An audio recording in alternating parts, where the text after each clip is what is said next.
Assalamualaikum warahmatullahi wabarakatuh. Kali ini kita akan melanjutkan pembahasan kita ya tentang teknik pengukuran untuk bagian yang kedua.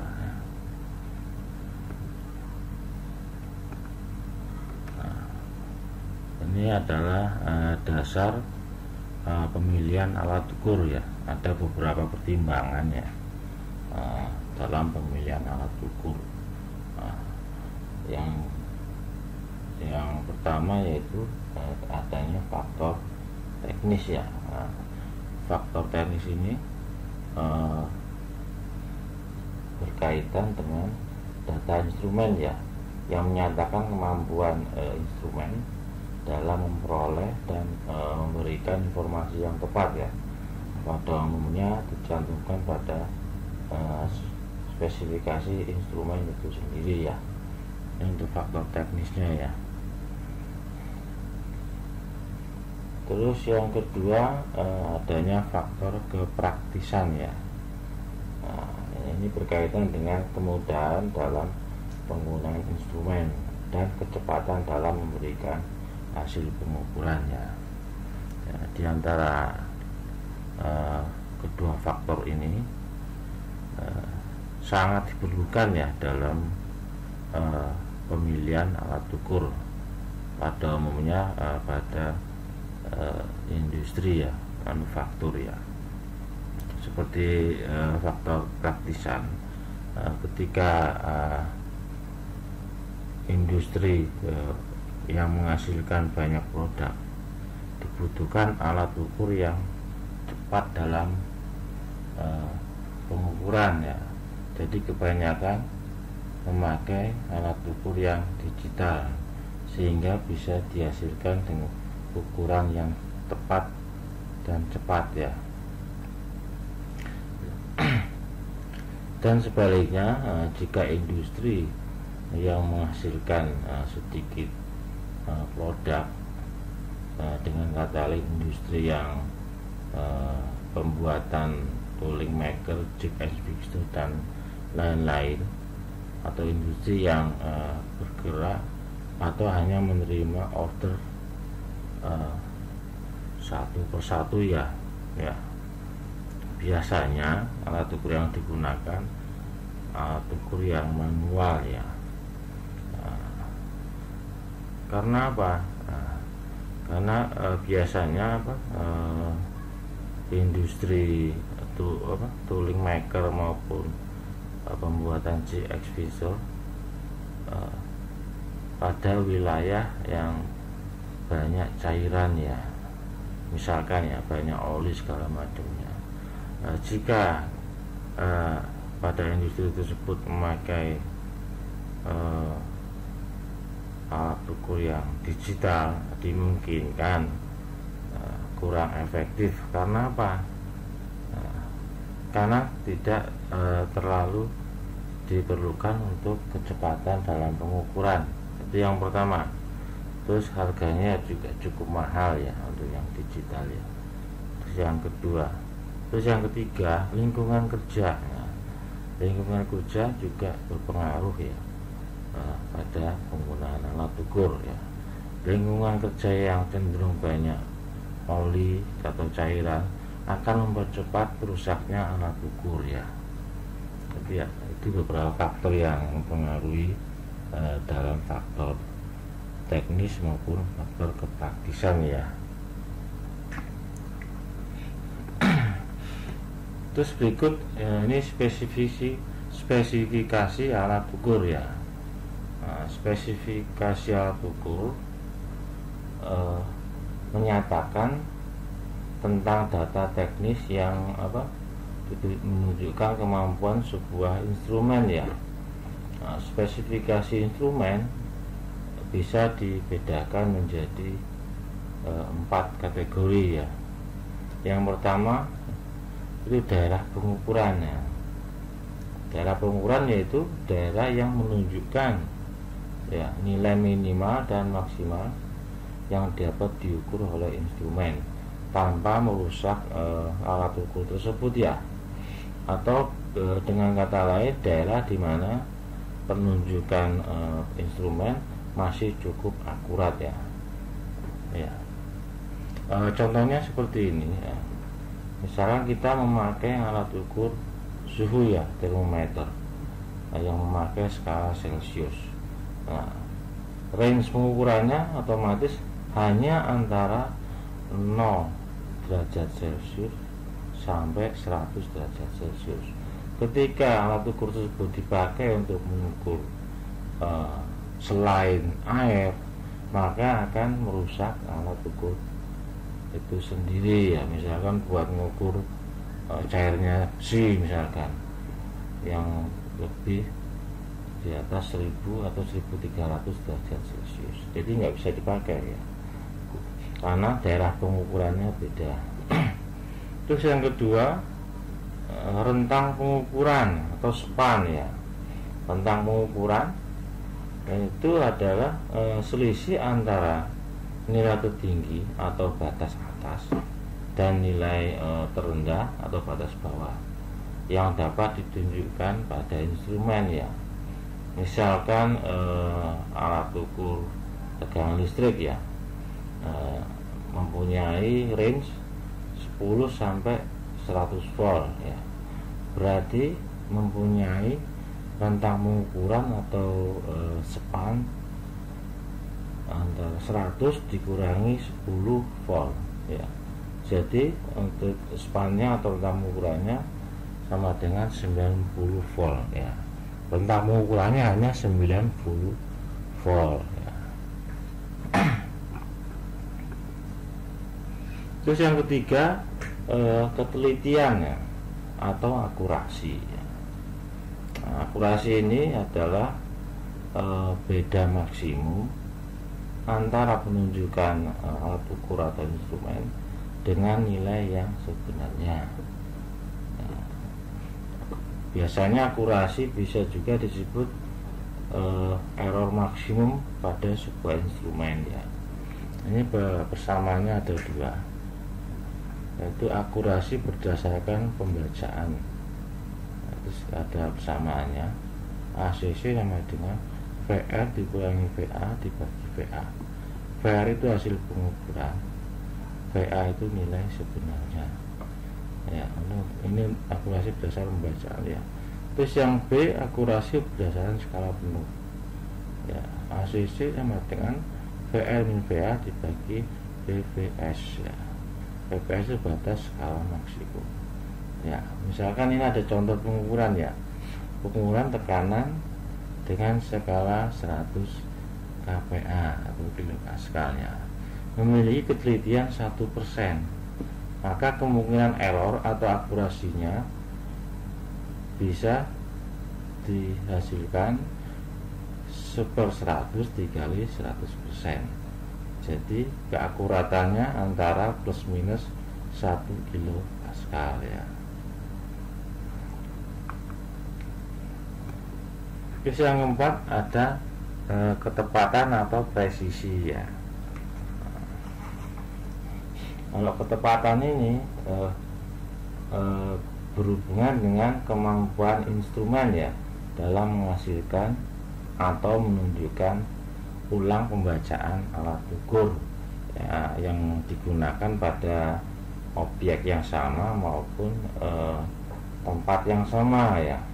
Jadi diukur pada objek yang sama dan tempat yang sama, hasilnya sama, berarti itu disebut presisi atau ketepatan ya dalam pengukurannya.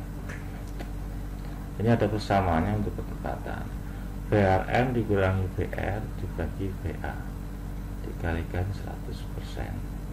Nah, untuk VRM yaitu notasi untuk penunjukan maksimum, sedangkan VR harga rata-rata, terus VA nilai sebenarnya ya. Ini ada contoh penghitungan akurasi dan presisi ya. Sebuah voltmeter dengan nilai sebenarnya 100 volt digunakan mengukur tegangan sebanyak 5 kali, jadi 5 kali dia ya. Hasilnya 104, 103, 105, 103 lagi, 105 lagi. Berapakah akurasi berdasarkan pembacaan dan ketepatannya? Bisa kita lihat lagi untuk akurasi berdasarkan pembacaan ini ya, PM VA dibagi VA. Sedangkan untuk ketepatan atau presisi, VRM dikurangi VA dibagi VA. Kita hitung dulu untuk akurasinya, yaitu VL min VA dibagi VA. Berarti kan 105 dikurangi 100 dibagi 100.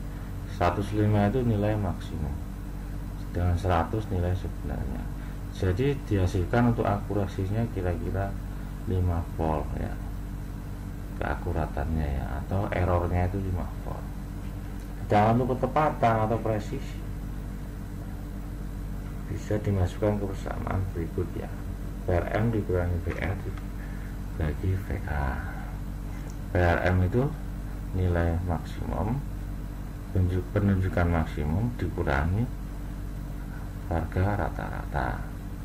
Nah, jadi 105 dikurangi 104 bagi 100 kalikan 100%, jadi hasilnya 1% plus 1% atau plus atau 1 volt ya. Nah, terus untuk batas bawah tadi ini yang 105 batas paling tinggi atau batas maksimum ya dari pengukuran. Sedangkan untuk batas minimum 103 dikurangi 104 bagi 100. Jadi hasilnya minus 1% atau minus 1 volt. Jadi ketepatannya berada di antara plus minus 1% atau 1 volt. Dari dasar inilah maka setiap pembuatan sebuah produk maupun benda dimunculkan toleransi ya, untuk menghindari kesalahan-kesalahan dalam pengukuran maupun pembuatan produk ya. Ini salah satu contoh alat ukur yang lain ya, kita bahas satu-satu ya. Yang pertama itu bevel protractor ya. Nah, bevel protractor digunakan untuk mengukur sudut sebuah benda ataupun produk ya. Ini yang bevel yang manual, ada skala utama dan skala non-use ya. Dan ini yang bevel protractor digital ya. Untuk satuannya bevel protractor itu biasanya derajat sama menit ya, satu menit. Ini bagian-bagian dari bevel protractor. Nah, ini kaca pembesarnya, di sini skalanya, terus ini untuk clamping angle, untuk menggerakkan untuk menyetop pergerakan dari sudut itu sendiri. Terus untuk ini fine adjustment knob untuk menggerakkan beam ini ya. Di sini ada measuring plate ya, ini plate untuk pengukuran. Terus ini ada pin untuk mengunci hasil pengukuran ya. Nah, ini salah satu contoh pembacaan dari bevel protractor ya. Ketika kita mengukur sebuah benda seperti ini sudutnya ya, terus kita baca ke skala utamanya dulu ya. Nah, ini ditunjukkan skala utama kira-kira berada antara 23 ya derajat ya. Berarti kan di sini ya. Cari garis yang sejajar antara titik skala utama dan skala non-use nya ya. Nah, di sini skala utama ditunjukkan 23 derajat ya. Terus untuk skala Vernier-nya atau skala non-use nya, setelah diukur dilihat terdapat 12 bagian garis-garisnya ya. Jadi kita tinggal mengalihkan antara 1/12 bagian dikalikan jumlah angka di skala utama. Jadi 1/12 dari 23. Jadi 1/12 ya. Sehingga didapatkan untuk pengukuran ini mempunyai 23 derajat 1/12 menit ya. Atau bisa dikonversikan lagi menjadi 5 menit ya. Jadi 23 derajat 5 menit ya.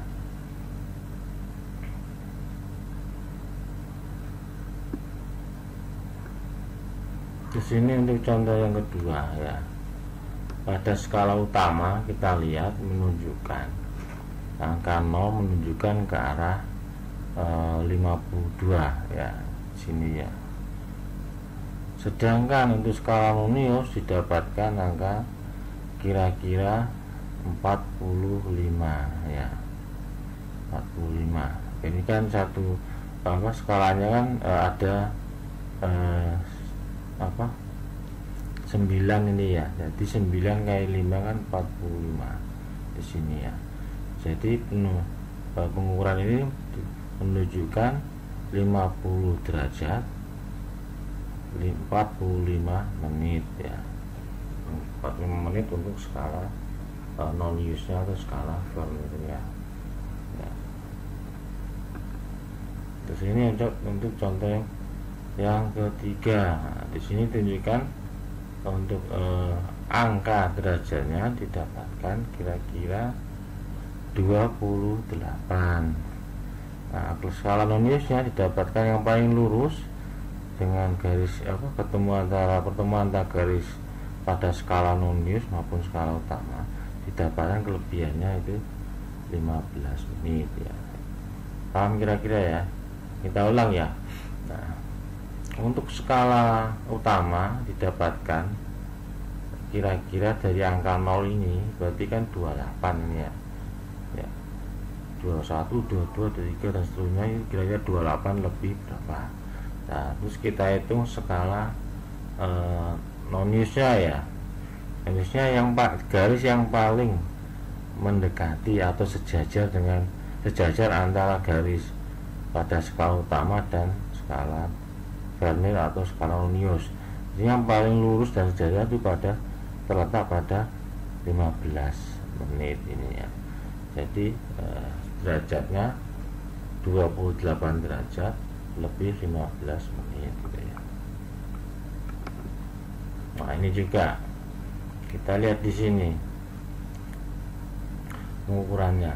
Lihat titik 0 berapa derajat, terus cari garis yang sama 15 menit juga ini ya. Sama ya. This is a universal bevel protractor, often referred to as a vernier protractor, and its purpose is to measure angles.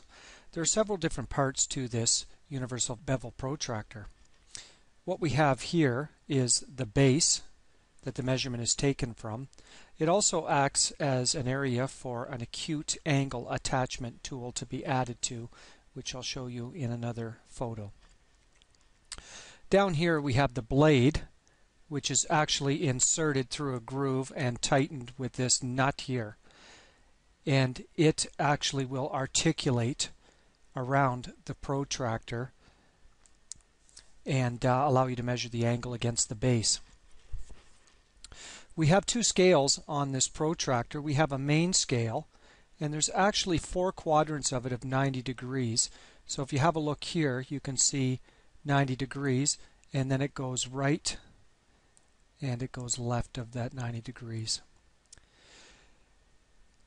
If you have a look just underneath this magnifying glass here, which is used to help magnify the measurement because it can be a little tough to read, we actually have the vernier scale. This scale is divided into 2 quadrants of 12 divisions each. And what it's trying to do is it's trying to magnify the degree. So in other words, it'll break a degree down into 12 parts, or 5 minutes of a degree. So the accuracy of this tool is 5 minutes of 1 degree. We have a lock nut here, so if we unlock this nut, we can then swivel the blade, swiveling the main scale to whatever angle we require, and then we can tighten it.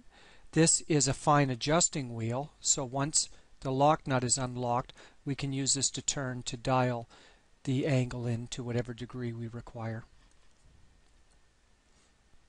This photo shows the universal bevel protractor checking a part.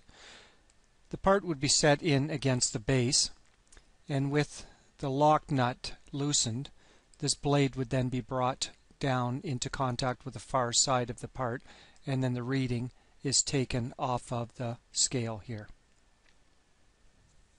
This is an example of the angle being checked on another part.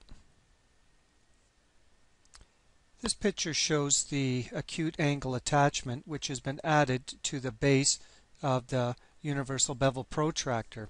This is used to measure angles smaller than 90 degrees. Let's have a look at how the universal bevel protractor is read. So if you have a look on the main scale here, you can see each division is a full degree. This particular one happens to be going in the counterclockwise direction.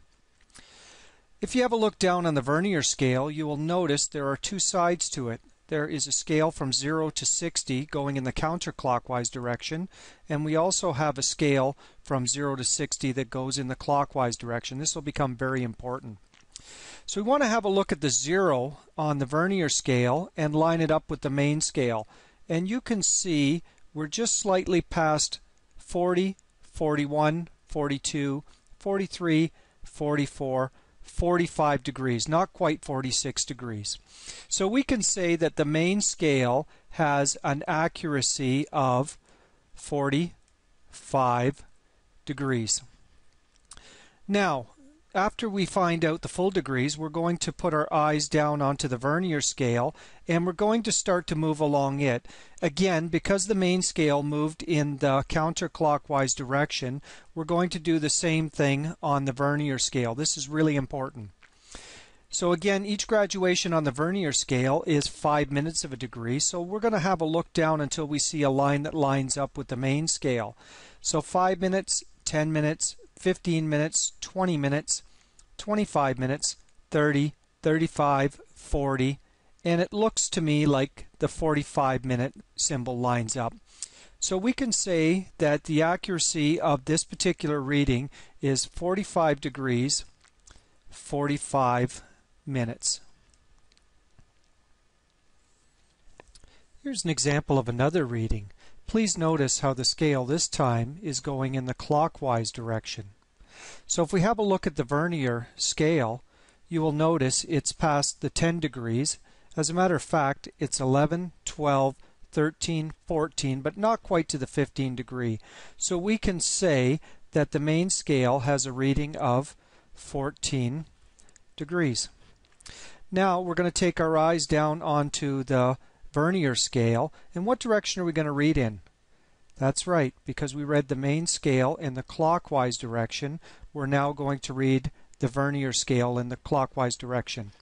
So if we have a look down here, and we're going to look for a line that lines up with the main scale. So 5 minutes, 10 minutes, 15 minutes, 20 minutes, 25 minutes, and it looks like the 30 minutes is where it lines up.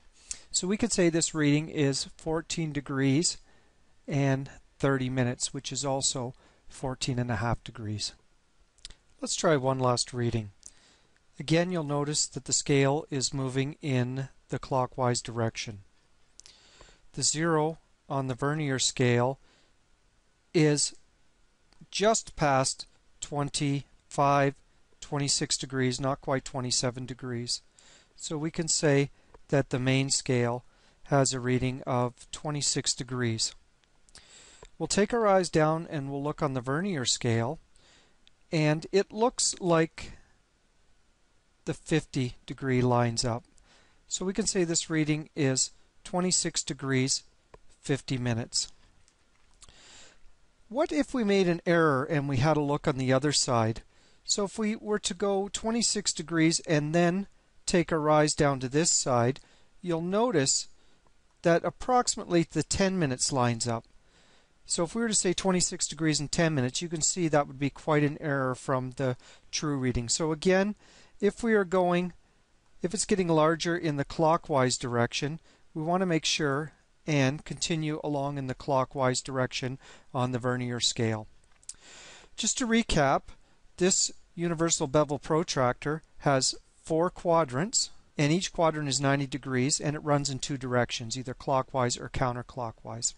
Also, too, if we come down to the vernier scale, you will notice it is broke up into 12 graduations, each graduation being 5 minutes of a degree. So we can say that the universal bevel protractor has an accuracy of 5 minutes of a degree.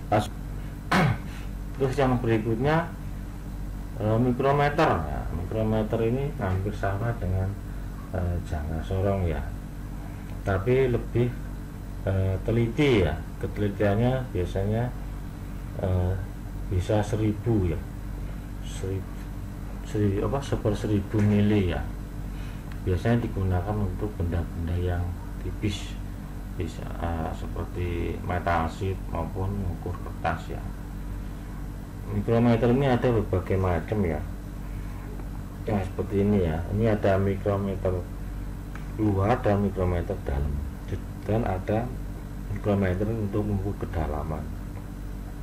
Untuk mikrometer luar digunakan untuk dimensi bagian luar atau ketebalan luar. Terus untuk mikrometer dalam digunakan untuk dimensi yang bagian dalam, biasanya untuk silinder atau pipa yang kecil ya. Terus untuk depth mikrometer atau mikrometer kedalaman digunakan untuk mengukur kedalaman dari sebuah benda ya. Hampir sama dengan jangka sorong fungsinya ya, cuma di sini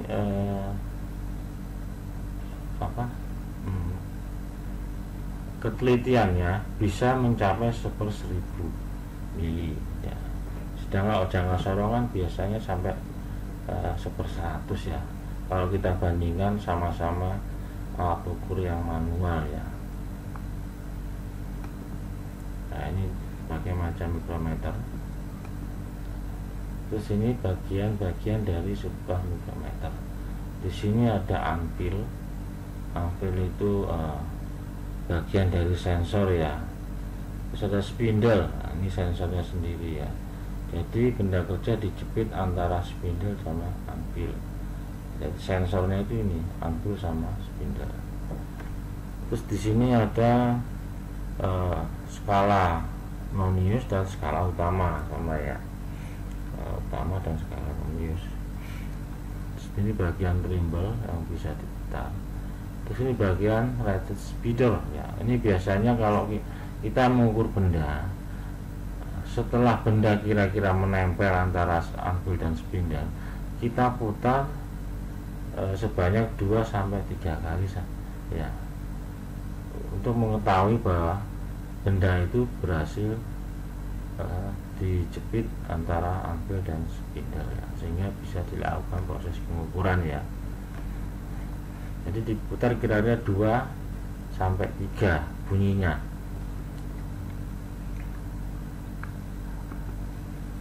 Terus ini cara pengukuran mikrometer ya. Ini untuk skala 0,01 ya.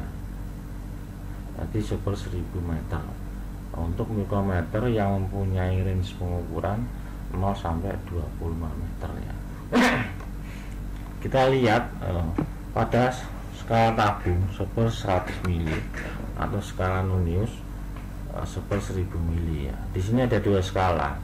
Skala utama yaitu skala tabung 1/100 mili. Terus skala noniusnya 1/1000 mili ya. Kita lihat pengukurannya. Pada skala utama terbaca 10 mili ya, berarti ya. Berarti di sini skala utama terbaca 10 mili ya. Terus skala tabung terbaca 31/100 ya. Terus pada skala Nonius terbaca 7/1000. Di sini 7/1000. Lurus ini ya. Untuk skala tabung 0,31 di sini dia. Terus untuk skala Nonius 7/1000, berarti yang di sini. Cari garis lurus ini. Nah, hasil semua apa? Hasil pengukuran ini kita tambahkan semua. Jadi hasil pengukurannya dari ketebalan benda 10 ditambah 0,31 ditambah 0,007. Jadi hasilnya 10,317 ya.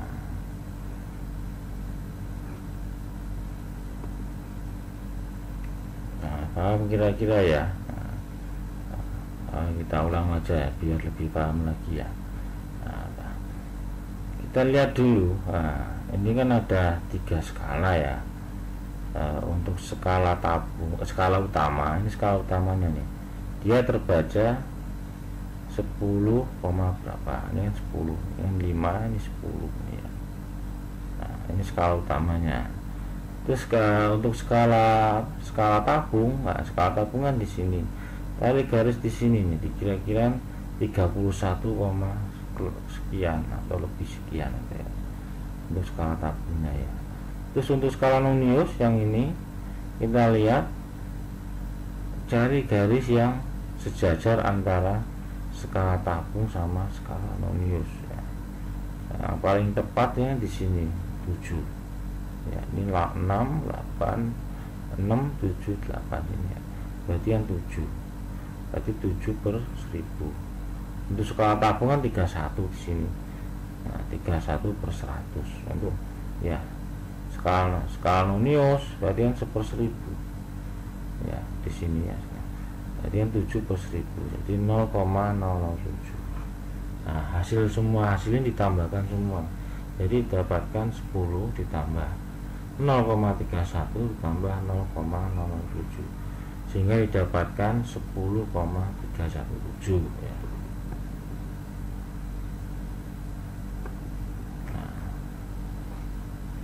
Terus ini untuk pembacaan untuk skala inci ya. Nah, skala inci pada skala utama dibagi menjadi 40 bagian skala ya. Ini 40 bagian ya. Ini kan satu bagian itu ada 4 skala. Garis-garisnya maksudnya ini. Di total ada 40 bagian ya. Kalau kita lihat pengukuran sini ya. Jadi kan ini 4 kali 10 40 ya. Jadi untuk skala utama 1/40 inci atau 0,25 inci ya. Terus untuk skala tabung, pada tiap tabung ketika satu putaran bergeser satu strip ya pada skala utama. Jadi satu putaran tabung ada 25 bagian ya, di sini ya. Jadi 25 bagian sama dengan 0,025 inci. Maka satu bagian skala tabung 0,025 inci per 25 ya. Jadi skala tabung untuk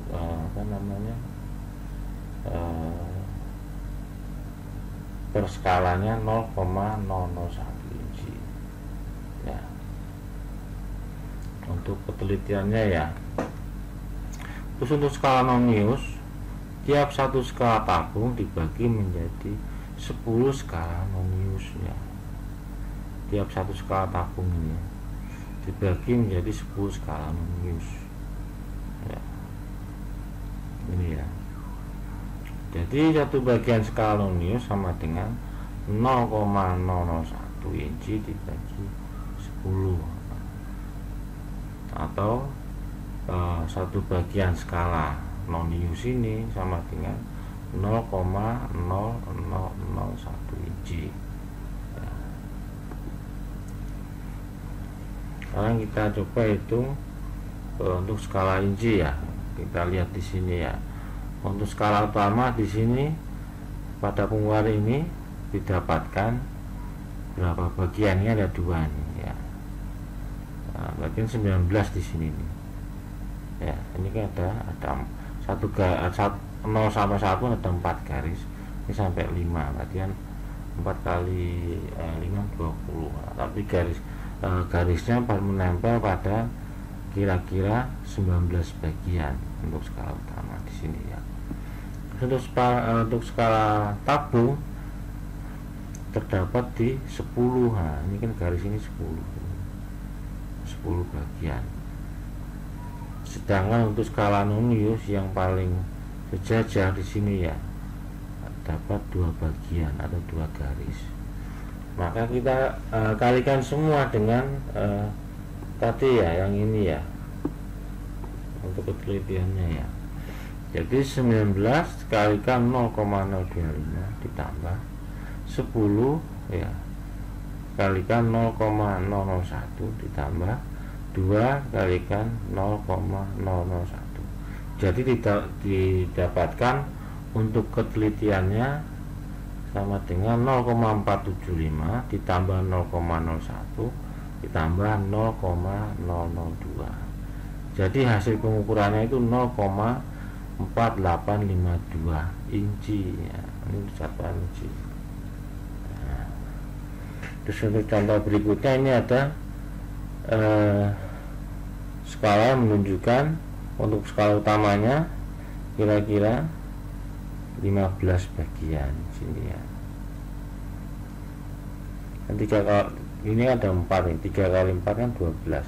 Di sini kira-kira ada 15 bagian di sini. Karena 15 bagian lebih berapa gitu ya untuk skala utamanya. Terus untuk skala tabung dapat 0 bagian karena di sini 0. Di bawah 1, di bawah garis yang 1 ini 0 gitu ya. Terus skala nonius cari garis yang lurus, didapatkan 8 bagian sini ya. Terus kita kalikan semua dengan penelitian masing-masing skala ya. 15 kali 0,025 ditambah 0 kali 0,01 ditambah 8 kali 0,0001, jadi sama dengan 0,375 ditambah 0 ditambah 0,0008. Jadi hasil pengukuran ini didapatkan 0,3758 inci ya. Nah, paham kira-kira ya. Nah, ini contoh perhitungan untuk mikrometer yang lain ya. Nah, pada skala utama bisa kita lihat 1 inci berbagi dalam 40 bagian skala. Nah, ini sini 40 skala. Ini kan 4 nih, 1 0 sampai 1 ada 4 bagian untuk 4 skala. Nah, ini kan 10, berarti 40 skala. Maka bagian skala utama 1/40 inci ya, maksimumnya, range maksimum atau ketelitiannya ya, maksimumnya ya 0,025 inci untuk skala utamanya. Nah, untuk skala tabung diputar 1 putaran bergeser 1 strip pada skala utama ya. Jadi 1 putaran tabung ya, 1 putaran tabung jadi 25 bagian ya, atau 0,025 inci.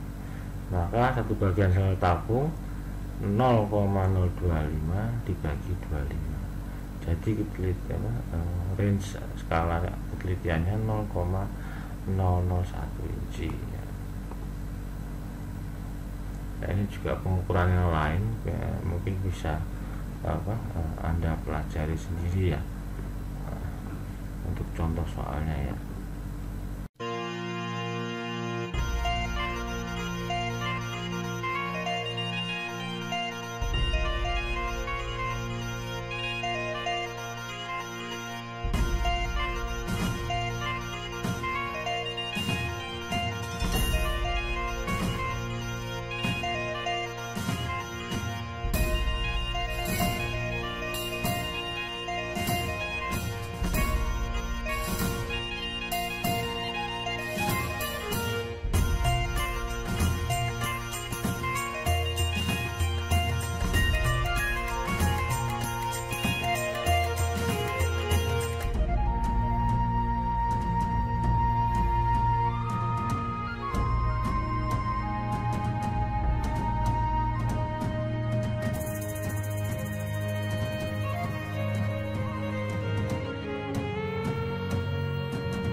Terus yang berikutnya ini ada alat pengukur ketinggian ya, khusus untuk mengukur ketinggian. Jadi ini alat ini tidak bisa berdiri sendiri ya. Dia membutuhkan peralatan yang lain, yaitu peralatan biasanya meja granit yang sudah disetting rata ya. Jadi benda kerjanya diletakkan di meja granit, terus bisa diukur ketinggiannya berapa. Nah, kalau dilihat dari bentuknya dalam pengukuran, kayaknya nggak sepraktis jangan sorong. Tapi jangan salah ya, alat ini lebih efisien pada waktu produktivitas sebuah produksi sangat tinggi ya. Misalkan kita membuat box dengan tinggi sekian, kalau kita pakai jangka sorong, produknya ribuan, lama kelamaan akan melelahkan gitu ya, megang box pakai jangka sorong. Tapi kalau pakai height gauge atau pengukur ketinggian, bendanya tinggal digeser ya, melewati dari sensor height gauge ini ya. Jadi height gauge-nya kita setting berapa produk yang oke ya. Kalau produk itu setelah melewati ketinggian sensor dari height gauge, berarti produk itu bisa dikatakan oke. Sedangkan jika benda tersebut tidak bisa melewati sensor dari height gauge, berarti benda itu reject atau NG, jadi kualitasnya jelek ya. Dan jika lagi benda tersebut ketika dilewatkan pada sensor height gauge ternyata masih ada celah yang di luar toleransi, berarti benda itu juga reject. Jadi lebih efisien jika dipakai untuk produk yang banyak ya pada waktu proses produksi, dan dipakai pada pengukuran yang lebih presisi, biasanya height gauge ini, karena dibantu dengan meja granit ya yang sudah disetting rata ya. Terus ini ada penyiku ya. Penyiku digunakan untuk melihat kerataan secara visual ya. Nah, kerataan dari benda kerja secara visual. Nah, pemakaiannya seperti ini. Jika benda Anda diletakkan penyiku seperti ini, terus arahkan ke cahaya atau lampu. Jika ada cahaya yang lewat di antara siku sama benda kerja, berarti benda kerja ini ya tidak rata ya, secara dimensinya enggak rata. Nah, tetapi ketika cahayanya enggak bisa melewati penyiku, berarti benda kerjanya rata. Jadi penyiku ini nanti sering digunakan di kerja bangku ya, ketika Anda membuat sebuah produk nanti ya, waktu praktikum ya. Untuk benda balok seperti ini berarti kita harus sering mengukur dari berbagai area ya. Misalkan ini 1, terus 2, 3 siku semua enggak. Setelah itu 1 secara secara arah horizontalnya, misalkan ini vertikal berarti ke arah horizontal. 1, 2, 3 ada cahaya enggak, seperti itu ya. Begitu juga untuk bagian depannya, kita lihat kerataan dan kesikuannya ya. Kerataan sangat penting ketika kita membuat suatu jig maupun alat bantu ya, alat bantu pada proses pemesinan. Kalau kerataannya enggak tercapai, biasanya benda kerja atau objek tidak akan mudah untuk diassembling ya. Nah, makanya perlu dikejar kualitas tentang kerataannya ya. Siku ini termasuk alat ukur secara visual. Pengukuran secara pengukuran kerataan tapi secara visual ya. Jadi dibutuhkan penglihatan yang bagus buat operator untuk yang operator atau engineer yang mengukurnya ya.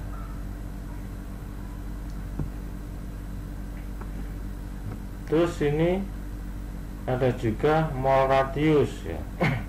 Mol radius digunakan untuk mengukur radius sebuah benda kerja, bisa radius maupun cekungan seperti ini ya.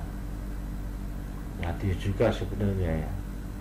Jadi penggunaannya seperti ini ya. Ketika kita melakukan proses misalnya pembuatan, terus kita diberikan job sheet harus mempunyai radius 0,5 misalkan. Jadi kita cari radius 0,5 terus pasangkan di benda kerja Anda. Ya, ini untuk alat ukur standar untuk radius. Alat ini sangat penting ketika pada pembuatan proses komponen mesin ya. Kenapa kok ada alat seperti ini ya? Kalau nggak ada alat seperti ini, maka acuan dari sebuah produk akan tidak standar ya. Jadi dalam proses pengukuran dibutuhkan alat-alat yang standar. Ketika dalam proses drawing pada sebuah desain ya, terus kita nggak ada standar untuk radius, maka akan susah kita akan ketika kita memberikan informasi ke bagian, misalkan ke bagian yang membuat produk tersebut. Misalnya ini radiusnya seperti ini, tapi nggak ada keterangan berapa jari-jarinya segala macam ya. Kalau ada alat radius seperti ini, berarti kita bisa mengetahui kalau radius 0,5 pasti segini, radius 0,1 pasti segini. Nah, ini udah di mana-mana sudah standar gitu ya. Berapa radius yang dispesifikasikan untuk membuat sebuah produk ya. Nah, seperti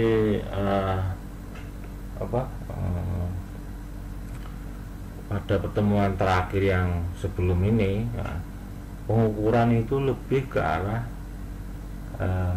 kualitas atau membandingkan antara spesifikasi dengan produk yang dihasilkan. Jadi kalau spesifikasinya nggak jelas, otomatis pengukurannya juga akan berantakan gitu ya. Nah, spesifikasi radius hanya dikasih gambar seperti ini atau mau seperti ini tapi nggak ada ukurannya, berarti kan job sheetnya nggak jelas juga. Maka dibutuhkan standar radius ya. Radius sekian, dimensinya sekian, pasti pas semua. Misalkan ada sebuah benda produk lah antara bearing sama shaft ya. Di antara shaft itu dibutuhkan stopper ya, seperti ini ya. Ini shaft misalkan, bearingnya di sini dibutuhkan stopper dengan radius 0,5 misalkan ya. Nah, di sini kalau kita nggak tahu radius 0,5 itu berapa, otomatis nanti proses engineeringnya akan susah ya. Jadi bisa-bisa bearingnya akan loose ke arah sini, jadi nggak stop di sini ya. Kalau radiusnya nggak sesuai spesifikasi atau nggak ada spesifikasi di job sheetnya ya. Sekian dari saya. Kalau ada yang ditanyakan silahkan ya. Wassalamualaikum warahmatullahi wabarakatuh.